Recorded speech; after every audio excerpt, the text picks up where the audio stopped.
Top quality और consistent performance के लिए सिर्फ सिल्वर पंप नाम याद रखना। સુરત શહેરમાં વધુ એક ભ્રષ્ટાચારનો ભૂવો પડ્યો છે। અડાજણ વિસ્તારમાં પડ્યો છે મસ્ત મોટો ભૂવો।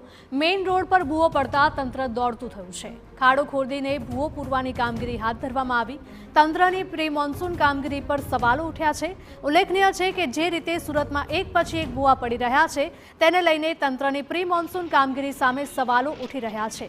સવાલ એ છે કે સુરત કોર્પોરેશન દર વર્ષે કરોડો રૂપિયાનો ખર્ચ કરે છે, છતાં આ પ્રકારની સ્થિતિ આખરે કેમ સર્જાય છે?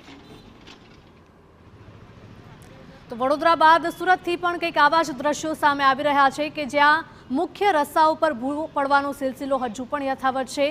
સુરત શહેરમાં વધુ એક ભ્રષ્ટાચારનો ભૂવો પડ્યો હોય તેવા દ્રશ્યો સામે આવ્યા છે। અડાજણ વિસ્તારમાં મસ્ત મોટો ભૂવો પડ્યો છે।